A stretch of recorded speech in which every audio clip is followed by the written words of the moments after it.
Hi, this is Andrea with Yarn Pack and Mama, and today I'm going to go over color changes. And the first color change method that I'm going to go over is going to be a traditional crochet color change. And I've already chained up 21 and worked into the third chain from the hook in double crochets, and I've turned my work in chain 2 already. And I just wanted to go over what a traditional color change looks like in crocheting. So I am going to do a couple of stitches to just really showcase what a color change will look like. And for the traditional method, you are going to start your stitch, but instead of finishing it, you are going to join in your new color. And you can join your new color in just like this, where you just drape it over the hook, or you can put a slip knot on. It's really depends on what you're most comfortable with. I do like the slip knot method. It gives it a little bit more durability, like structure when adding it in. And that is just how simple a traditional color change is in crochet. So I'm going to do a few more stitches in the gray, and then again, to do a traditional color change in crochet, you start your stitch, and instead of finishing it in your color A or B, you switch to your next color, and then you just work that in.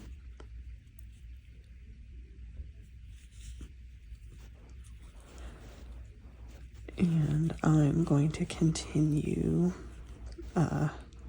to the end of the row and show you what this color change looks like in the row. Another thing that I want to mention is carrying the yarn. So you have a few different methods for doing that. You can either carry it behind, where you're working it over your hook as well, and that will carry it all the way through on the back side, or you can drop your color change. It really just depends on the effect that you're going for and the project that you're working on. And I'll meet you up at the end. So I've worked till the end, and you can see our color change here.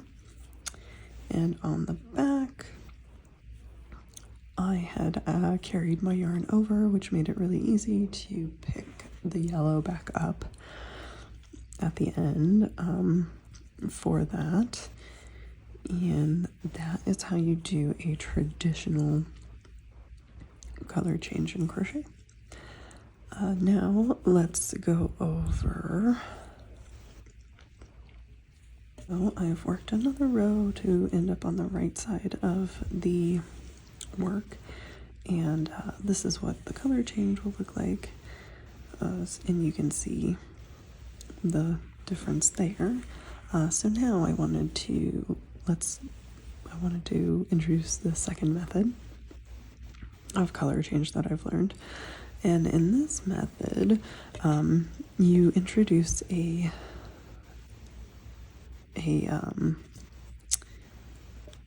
row around of slip stitches. So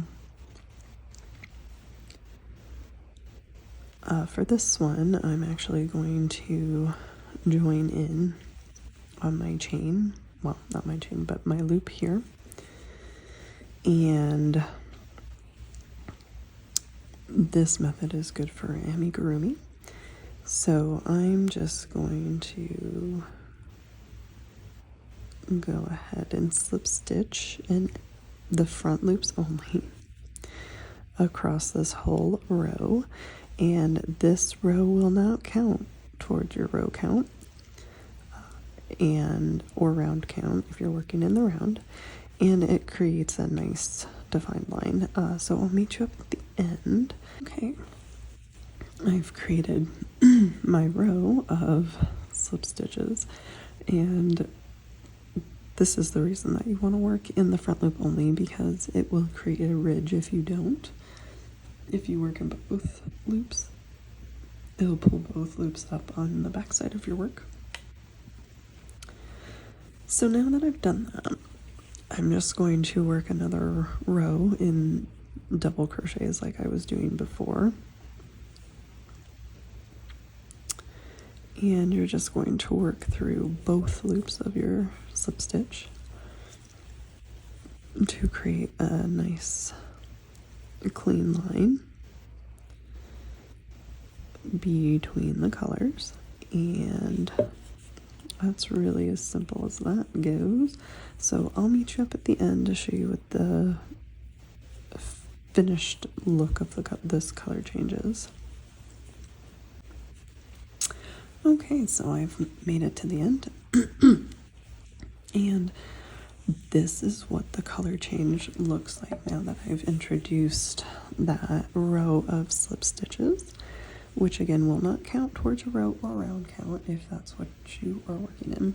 And you can see how much more cleanly that transition is, or how much cleaner that transition is compared to the traditional transition, and especially in double crochets, where you can see the V's that came down into the entire loop of the gray, whereas here it's just gray on gray, and that's a much cleaner transition between colors, especially when you're working an entire row in that next color. So now I want to get into the third method that I talked about on my blog and will be presenting here in this video. And for this third method, it is interesting how it's done. And here, instead of like the traditional where you would leave this unfinished and join in your color, this one you actually finish your stitch and you remove your hook from the loop. You take your second color or next color for the change, and to join in, you will actually insert your hook through the front loop of the V from the top, and the first leg of that stitch, or the bar right underneath of that top V, you will take your secondary color and just join in, and then you will continue working in your next color from there. And once you've done that, you can then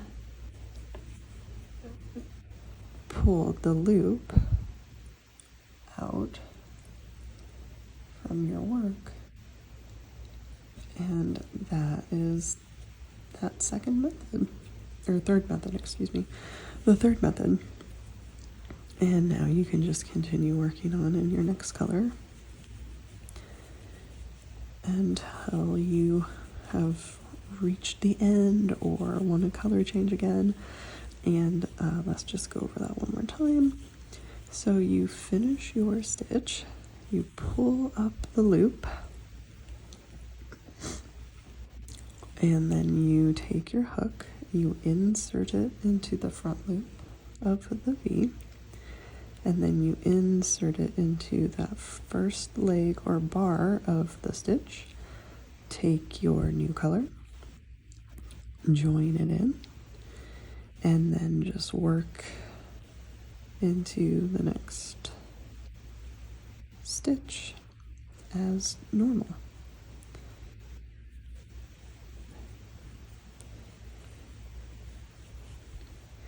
And then once you've done that, you can just pull that loop right out, and there's your color change. And it's really that simple. It's the same for single crochets as well. So say I do single crochet, I finish that stitch. You still go through the top bar, or the front loop, excuse me, of the V from the top, and that first leg of the stitch to join in the new color. And you pull the loop through both of those strands, and then you can just keep working your stitches. And again, you just pull that out, and there you have it. That's the change. And it's actually quite clean compared, and like it doesn't seem to be too noticeable between the stitches. You might get like a little tiny bit of a uptick here on the back side of the work, but overall it's not terribly noticeable, and it's probably because I carried the yarn over behind the stitches as well. And that's it. Those are the 3 methods of color change that I've seen, that I've learned over the years, and that is what I had to show today. And again, I have the written instructions for each of these with photos on my blog, so please give that a visit if you want to see the written description of each of these methods.